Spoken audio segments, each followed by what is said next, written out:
it's funny, like you mentioned, like Henderson, and some of the positional picks. Um, One thing that I always like to note with the NFL draft is like that. Let's say you get the number one pick, right? People look at it as okay, like you get the number one pick in the entire draft once. You actually get the number one pick three different times. You get it Thursday, Friday, and Saturday. And that's like a real big advantage that in three different cases you get the chance to step back, exhale, get 3 hours worth of sleep, on your pick, discuss, you're not, any changes that there have been on the board ahead of you, like you get a kind of a chance to reset your draft board and look at it, um, you, you know, with a moment. Yeah, you remove a lot of the guesswork. Yeah. And so in this case, obviously the Patriots didn't have the number one pick. They had the number four pick twice. They had the number five pick once. If you look at it, breaking it up by rounds, by days, like that, and that was honestly why the two picks that like people were like scratching their heads over the most out of this draft, which I believe, so that was Henderson and Woodson, right? Those were their first picks on those day two Yeah. and three. Yep. Um, that I was looking at it and being like, okay, I know that these seem a little questionable, but these were obviously picks that they measured. Like they had an entire night. They probably met, as a group for several hours and talked about what we were going to do here. And in those cases, they came out, whether it was a consensus or Vrabel's call or, Cowden's call, whoever, to take these two particular guys. So, um, you know, that didn't work out too well for them last year, obviously. But that is something that when I like look at the draft, I do look at like a a a player that like you're taking first thing Friday night a little bit differently than a guy who you're taking deeper at night on those days. Um, because I just believe that there's hopefully, at least I with this administration, I think that there's a little bit more of a research, a discussion, a debate, and a decision behind that than just saying, "Hey, we need offense. Oh, here's a running back. Let's grab him." I would also say, you know, our final NBC Sports episode before the draft aged pretty well. I seem to remember us having a discussion at one point about if there's one defensive position other than edge rusher you could see them targeting earlier than people expect would be a potential future free safety. So, and that's what Woodson wound up That doing. that was specifically your take. So if you would like You to said it, just not lead me. us down the path of complimenting you, I thought I, no, I I think thought uh, no, I think didn't you I have it? thought you were, I thought you were about a corner, Ben, but I thought No, he was a safety. specifically a free Yeah, safety point was driven by Dakota, it but was, maybe I'm but I wasn't misremembering saying. it. yeah. I didn't give There it myself is. the So credit there's you the did. admission. No, I'm No, gonna. but I I'm wasn't. actually see where did I think the guy though that I predicted they would take went too high for them to ultimately Hey, get. speaking of going too high, how about Ozzy Trapillo? He wasn't even an Oh option my for the god. Patriots. Oh my god. Holy smokes. We did have that right too, though, about them getting another lineman fairly early on. I mean, I Yeah. thought a double dip was in play, which obviously it wasn't, but wasn't soon afterward. Yeah. Yeah, I mean, two of their top 100 picks were offensive linemen. They've taken so I wish I had gone and done the math before this, but like they've taken so many interior linemen over the last 5 years. I mean, I have the reference in front of me right now. I'll do it quick. Jared Wilson, um, Leighton Robinson, so Marcus one, Bryant. two, Jake Andrews three, City So four, Antonio Mafi five, Cole Strange six, Not even out and of 2022. Jason Hines seven. So since the start of the 2022 draft, seven interior offensive linemen they've drafted, and no My guarantee any of them start this season. yeah. Well, save for Cole Strange, none of them were like since Isaiah Wynn, none of them were first round picks. And so it's like, yeah, no No, but kidding. some You're were third and constantly, fourth. Leighton Robinson yeah. was fourth. You know, Jake Andrews and City So were fourth. I mean, those if you're But drafting a guard in the fourth round, you want them to play.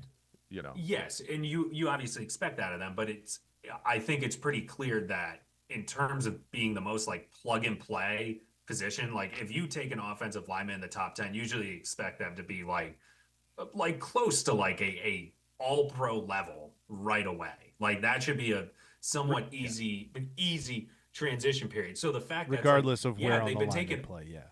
yeah, so it's like, all right, they've been taking all these guys in the fourth round, the third round, whatever. It's like, I get it. Will Campbell might end up being their most stable guy because he was a first round pick. Cole Strange, if you find the right spot for him and it might be center, is going to be one of their more stable offensive linemen. Like at a certain point, you have to stop trying to draft the skill player that you cannot actually assess properly and just be like, we need to get someone who's going to actually be useful right away.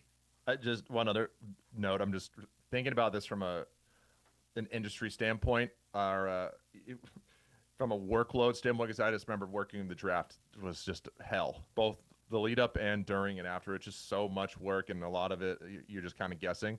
And I'm looking back at 2017, and I just wonder, because I wasn't on the beat then, but I wonder how the beat writers felt about that, because it was the year they had 4 picks, and the first was in the 3rd round, and all they got out of that year was Derek Rivers, Antonio Garcia, Dietrich Wise, and Connor McDermott.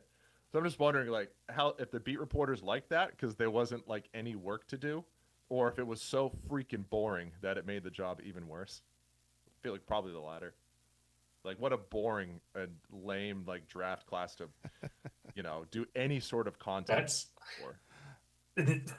That's how I remember the year the Celtics drafted Robert Williams. I covered the NBA draft and I was at the Auerbach Center. It was like I think it was the first year that they had it there. And I remember walking to my car and it was like 3:15 in the morning. And I was like, the Celtics drafted one player tonight. Like they got one guy tonight, and it was in like the late 20s. And I have spent like the sun is about to come up, and I am like, and you're just cranking away, and it is, yeah, just a totally different experience. Imagine cranking Antonio Garcia content in the wee hours of the morning. I got 2 things. One, my prediction that they would draft a Jaden or a Riley. They did not. However, in the 5th round, the pick where they would have drafted had they stayed in the same position, it was a Riley, Riley Mills. So giving myself a half point for that because it would have been their pick. A Riley was taken. Well, and certainly they would have taken him there too. Exactly. Yes, precisely. So I was half right that they would have taken either a Jaden or a Riley. The other one is this was almost my take, but it felt silly to be starting with pick number 146 as my takeaway. Braden Swinson is an example of a pick that, like, I have to admit I know nothing about player evaluation because, like, if like whenever I watched him play, I was like, this man is a certified beast. Like for LSU, like this guy is an absolute animal. Like he's got all the tools in the world, and then he's there at in the 5th round, and I'm guessing that there were character concerns or something with him, but that's one of those where it's like, sometimes I just have to be like, I like talking about this stuff. I like looking at it. I like guessing about what might happen. But like, if you just had given me no literature or evaluation or anything to look at before this, I would have been like, oh yeah, Braden Swinson. Like I've seen him. He's a 1st, 2nd round talent. I think about that concept all the time. Yeah. Of like there's so much content out there in terms that evaluates these guys that I think, like, if I was dropped at a series of football fields, like college football fields, I didn't know who the teams were. I was just purely eyeballing players.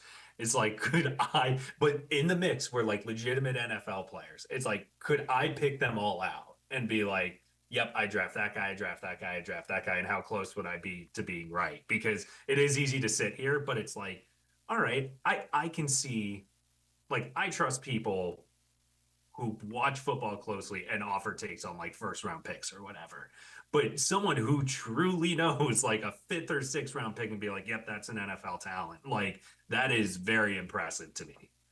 Yeah, I think with Swinson, if I had it right from like what I've read and even hearing him talk, it seems to be it's a scheme thing where he really might not be anything more than an outside linebacker, edge rusher who just rashes the quarterback, and like he doesn't do anything against the run. He doesn't know how to cover it all. He's not like a traditional defensive end where he's going to have his hand in the dirt. Like he's just going to be on the edge rushing the quarterback. So he's kind of a one-trick pony. Like that, it seemed like that's I think what I've kind of read as to why someone like him slipped, because when you are kind of when you're like that and you don't have a ton of things that you do, it's got to be specific teams with specific schemes that are interested in you, and then you can start to slide. But like to your point, like it's the one thing he does really really well. So you would think that he would be taken earlier, but yeah, I agree. Like draft is weird and player evaluation is really weird. Yeah. You guys have any Shadur thoughts? No, no. I never thought he was Other going than in the first I round. do hope I do hope that this finally ends Mel Kiper's career. I think it has to. I think not because of the predictions, but because of his reaction to it on air. Just the way he conducted himself over Yeah. the weekend. Come on, like it felt like there was personal interest. Well, it felt like that. But even if there wasn't, and it was just his own true opinion and the way it made for such bad TV. I know they probably thought it made for good TV, but to have the guy harping on the same point for like 3 straight days, like I actively like there were so many times where I turned it on and he was still doing it, and I just was like, I'm not watching this. Everybody looked so bad in that. He looked bad in that. ESPN looked bad in that they would like not get off of it and talk about the players who were actually being drafted. The Browns looked really bad. Like the shot of them, like Jimmy Haslam looked bad. Our White House press secretary looked bad. Like President looked good though. And honestly, Oh, like stop that. and like Shadur and Dion looked really bad. Like I don't have any faith that Shadur is gonna, like, people have been saying he's gonna use this as, you know, motivation and then now have a great career. I don't believe that at all, and I might be very wrong about that. But like, my camera always dies when I'm about to make a point. The reason I don't believe that he's going to like use the drop and the draft as motivation is because like his reaction to it was not like, well, I have things I need to address now. It's, oh, the devil is making God's me fall plan in the stuff. draft. And it's like, okay, you are obviously not taking any sort of accountability like this. I know it's the way his dad has always been, you know, with this fake God crap. But like, that's like, you're just like, okay, I'm punting this. I'm gonna bring up religion to like deflect this off of my own shortcomings and the things that I did wrong. And I'm like, yeah, you're just not you're not gonna improve because you don't think that there's anything you did wrong in the pre-draft process, anything you can improve as a player. Like, you're just, hey, whatever. You're a 5th round pick. And I mean, this is the guy that was deliberately tanking interviews with teams he didn't want to go to. And it's like, hey, maybe if you took some of those more seriously, you would have gone on day 2 at least. But I mean, I remember watching ESPN right before the clock started, right before the Titans went on the clock. And they polled the panel, which was Louis Riddick, Mel Kiper, and Booger McFarland. And they said, who are you taking with the first pick? Like, we know the Titans are probably going to take Ward. Who are you going to take with the first pick? And Louis Riddick said Cam Ward, and Booger and Mel Kiper both said Shadur Sanders. And that goes back to my point about actually evaluating these guys, because it's like there are 2 guys who are considered bona fide draft and college football experts. And like, I know we all have our criticisms of Mel Kiper, but those are said to be some of the masters in their field. And they were that far off with that guy, like that calls into question the entire process, and especially the agendas and how much they get taken by by the leaks and whatnot. It's just, it totally exposed the process. And to the point about ESPN, it's like ESPN needs to give up on the draft. Have they, like, for a while they had a 10-year run where the second someone got drafted, they had to talk about the most tragic thing to happen in that person's life. It was like right away, it was like, oh, they watched their entire family get hit by a car. And it's like, it doesn't need to be like this. You don't need to harp on that. And then you can't even get highlights of a guy who's getting taken 102nd overall because they're still talking about Shadur Sanders. It's like, Christ, do you guys have that poor of a pulse on what people actually want? Like, you want to hit the Shador thing as he continues to fall on day 2? Sure, go for it. But like, once you get to day 3, some of that has to be a footnote. Like, move on. But they get so laser focused on these one things, and it's either tragedy or a guy falling. They did it with Jake Fromm a few years ago. Everyone knew Jake Fromm wasn't going to be a good NFL quarterback, and they kept panning to him as he kept falling. And it's like, guys, like, do you have no insight on this? Do you have no backup plans? Like, can you only talk about morbid things? Is their whole draft process is awful now. So am I guessing, Logan, you were not shedding any tears in the story about Jack Betch and his brother? No, I that was literally one of them right off the jump. They're like, oh yeah, his brother died in the New Orleans. So is that what was New Orleans? Yeah. Yes. Is it like that's a that legit, they hadn't even that's a showed very a highlight, and it's That one like is very I relevant. It's timely. Yeah. Like that one has to be in there. But I'm just saying. Yeah, I agree with you. it does. Logan, Do you have to lead we are with on it? the internet. Yeah. Do you have to lead with it? Is my thing. Okay. Is like, this is the greatest like moment in the professional achievement in this person's life. Like, yes, that is absolutely part of their story. But unless these players are saying like, I want you to lead with my dead family member, it's like I feel like the optics of that are just bad. Segueing into a different point. I would, to Ben's point, like I agree. Like it's not like when Shador Sanders drops back on third down and there's a pass rush in his face, he's going to be thinking about what happened on draft day. So I always think that storyline is a little overplayed. Like, yeah, can it motivate you to continually work your ass off in the off season? Yeah. Does Shador Sanders strike me as like Tom Brady-esque crazy in that regard? No. So but I agree. I think everyone embarrassed themselves, like, and at every angle of it, whether it was people like accusing NFL sources or executives or coaches who were like leaking things about the interviews to have like an agenda, or that they were lying or trying to undermine them. Like, no, it sure seems like those people were telling the truth. Um, you know, not going too far down the rabbit hole, but obviously some of like a lot of the race angle entered the conversation, and then whenever that happens, you get a lot of bad takes all over the place. And then like you also got dumb false equivalences. Like I think it might have been RG3 who tweeted like, "So you're telling me that Johnny Manziel can go in the first round, but Shador's too bad of a personality to go in the fifth?" And I'm like, first of all, like, can we allow for this, for a world in which the past informs the present? That yeah, we learned from not putting too many eggs in the basket of somebody like Johnny Manziel.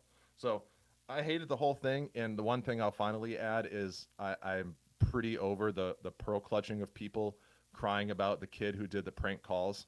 Like, yeah, is it a ridiculous thing to do, and is it a jerk thing to do? Yeah.